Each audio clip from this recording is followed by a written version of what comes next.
Hello, my name is Hans and today we'll be changing the radiator on a 300 Discovery TDI. First job to do is to remove the cooling cap at the top of the radiator, place a small tube in as far down as it can go and drain out as much as you can at the top of the radiator. This stops any coolant loss when you change the top hose and makes less of a mess when you drain it further on. Okay, first of all we unclip the cover off the top, place that to one side, loosen off the hose clips on the top hose,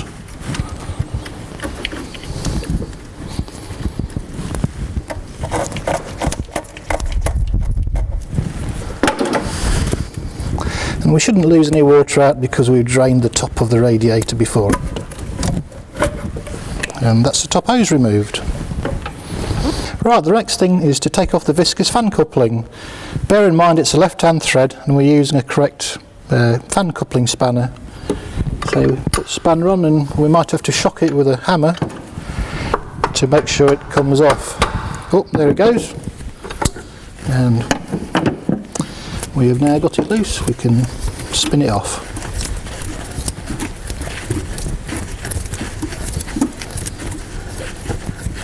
Next is to remove the two securing clips for the radiator cowl.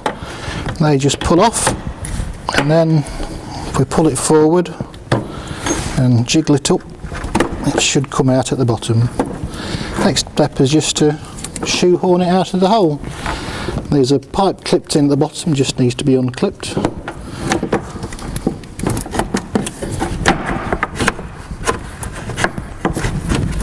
Not the easiest one to get out.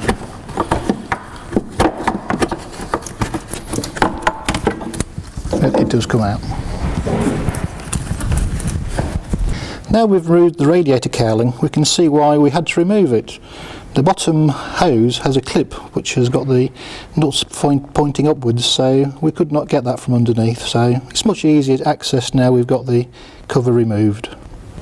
Okay, now we've drained a bit of the coolant out and we've got the clip off the bottom radiator hose. We can pull it off from the top and catch what comes out in a bucket below. It'll probably go everywhere.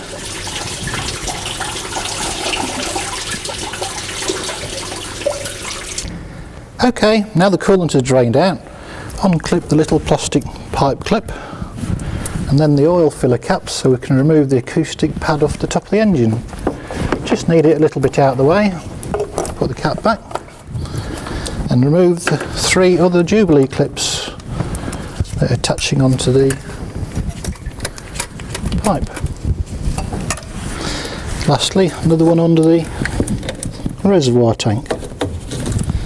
Now we can hopefully pull off the pipes. Might be a little bit stubborn, but they will come off. Careful not to lose the clips, remember where they came from.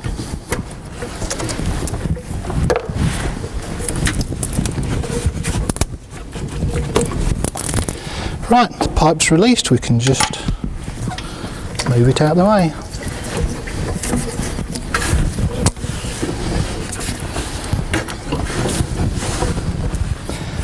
This is the old one removed.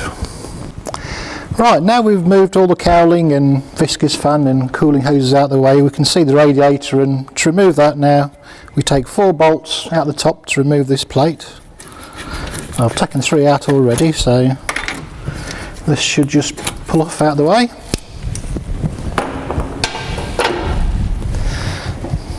Have one more bolt on the side which I've previously loosened, but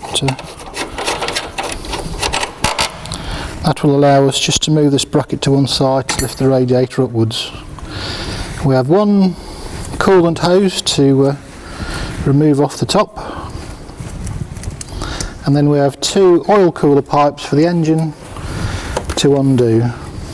We will lose some oil out of these from the engine, so we're going to catch it in a plastic cap at the bottom.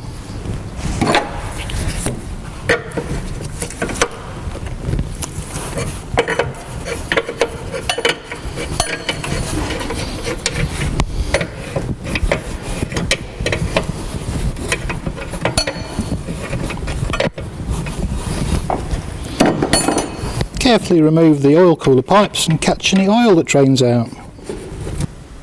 Now we can lift the radiator up.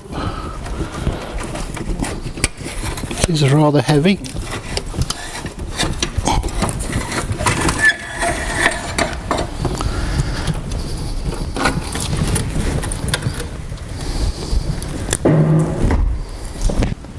Okay, before we refit the radiator, just going to point out the mounting grommets that the pegs in the lower radiator fit into.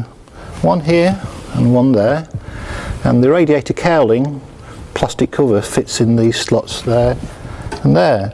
Can't see these when I'm going to be refitting it back, so I'm showing you them now.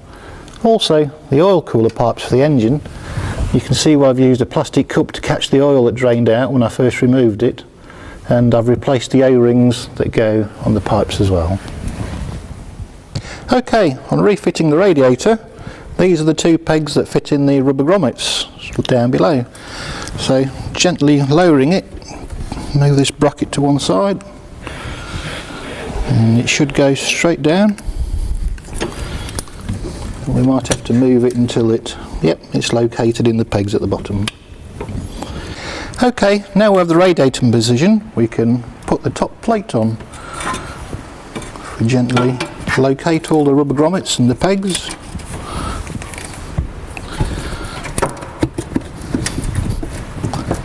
Press it down and fit the bolts.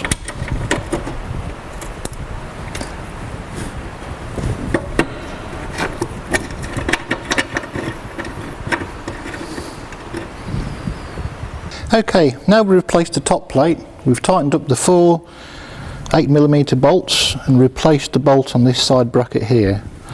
Then it's needed to put the oil cooler pipes and tighten up.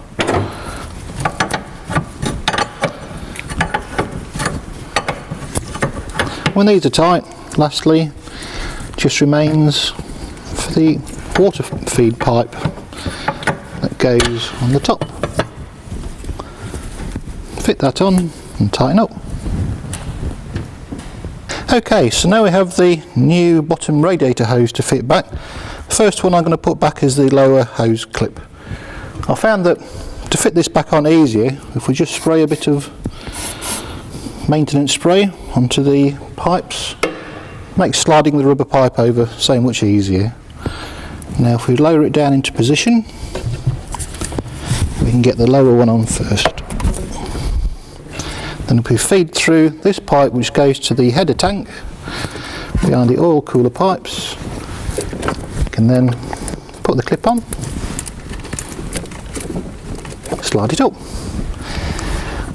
Next to fit is the large clip on the top of this hose that goes onto the water pump. This last hose feeds through under this pipe and onto the top rail. Okay, now I'm just going to put a little bit of maintenance spray.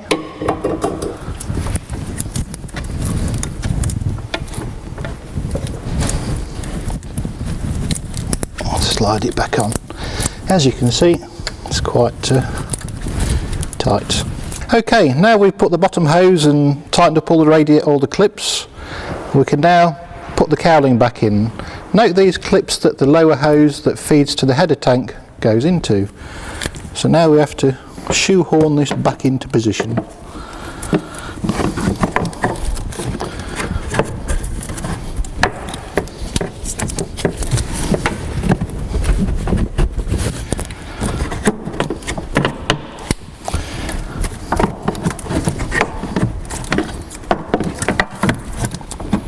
It is a bit of a struggle, but it will go with a bit of perseverance.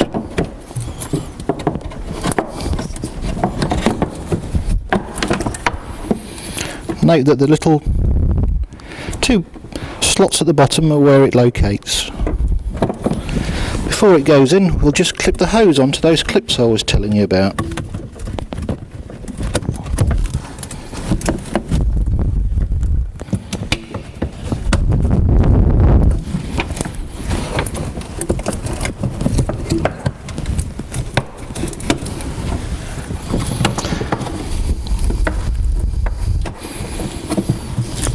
Okay, so we've now got the cowling in position. Note there's a couple of little pegs that they lock into this top plate, and then we replace these metal clips.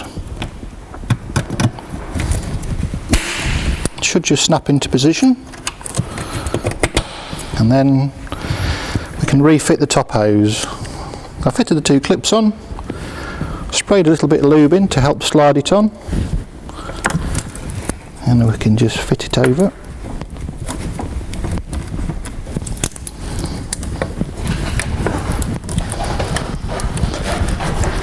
They are quite tight.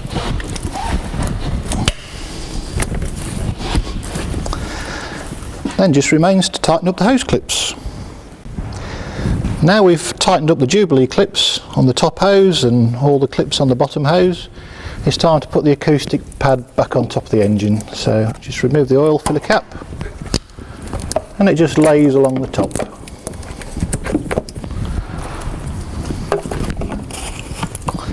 That's it. So now I've just lowered the viscous fan coupling and caught it on the first bit of the threads of the pulley.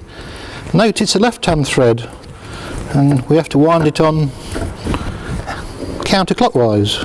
And if we just spin it all the way there, that'll be all we need to do.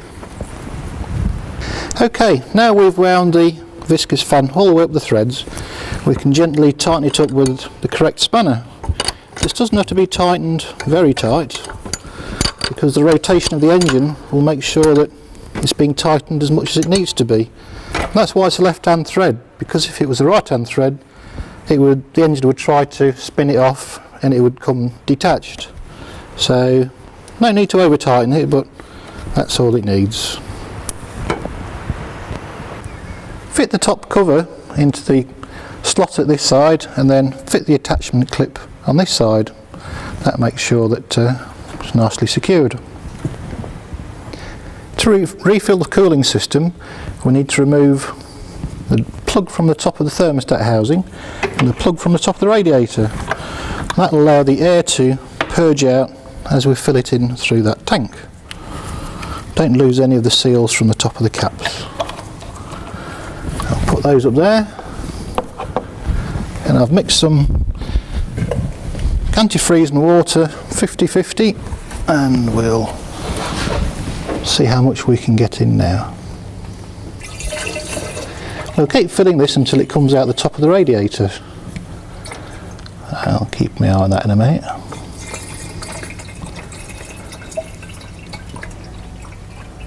This takes about 11 litres of coolant altogether.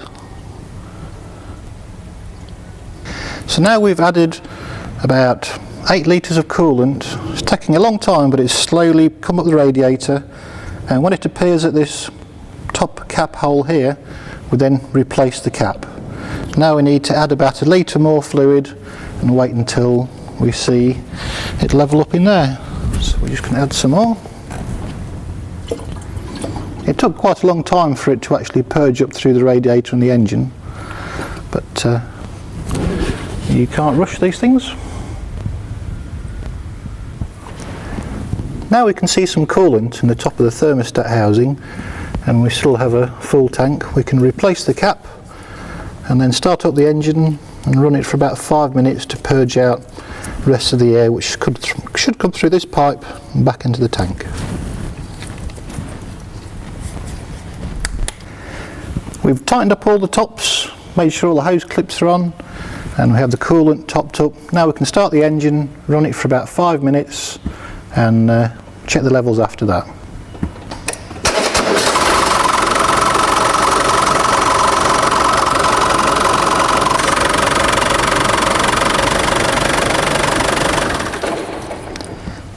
So we've had the engine running for 5 minutes now. We can check and top up if necessary the coolant and replace the radiator cap. That completes the coolant refill.